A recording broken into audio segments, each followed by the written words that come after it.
wanna do, 'cause I'm just a sinking ship, and you're just a pair of lips that I've lost in the moment. All I want is for you to come back.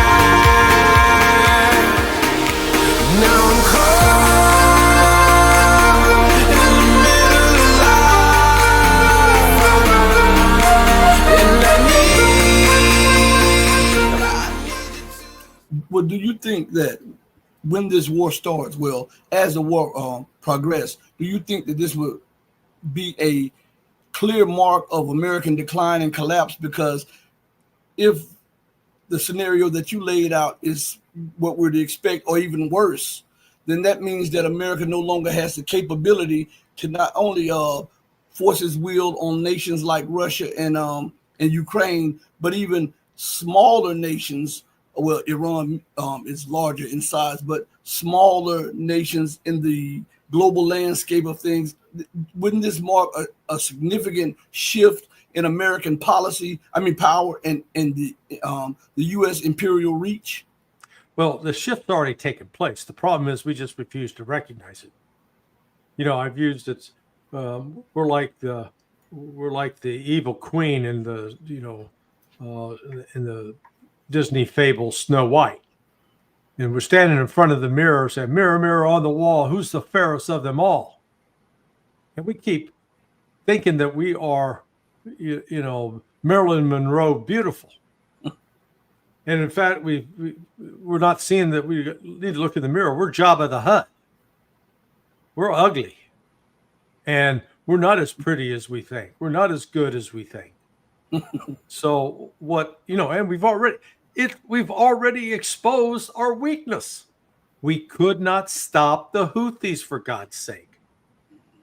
Now, the Houthis are some tenacious fighters, and they're great warriors. And they've suffered, they suffered a lot of death and destruction at our hands. And they didn't curl up into a fetal position and start crying mercy. No, they kept fighting. And we think, against Iran, which has a much more robust defense and a far more advanced missile force. I mean, Iran basically has been preparing to be attacked for years because we keep threatening to do it. And they keep building up their defenses. So if the truth is already out there, we just can't handle the truth here in the United States.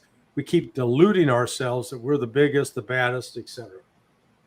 And do you think that this, as I was talking about, would mark the end of American power in that region? Because if a war were to break out, this will engulf the entire region, North Africa, and what they term as the Middle East. And this would put pressure on Western bases in North Africa and Western position in North Africa, as well as in the Middle East. So where would that lead the so-called Western world?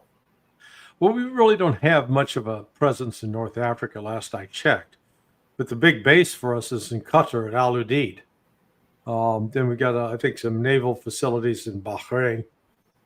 So this is, the United States could be picking a fight that we're not able to finish. Mm-hmm. And if we dare to put our aircraft carriers anywhere near Iran take them out. And then all of a sudden, Trump's lost one or two aircraft carriers, and then all those dead sailors. What this could create a situation where the United States, its only option would be tempted to use nuclear weapons. And again, nuclear weapons won't solve the problem. All it would do is kill a number of Iranians and potentially embroil the United States in a nuclear war with Russia and China.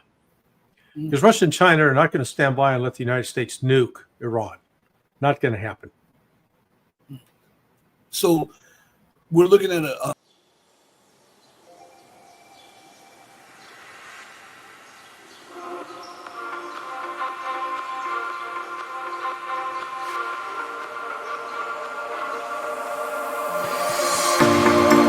Told you to walk away.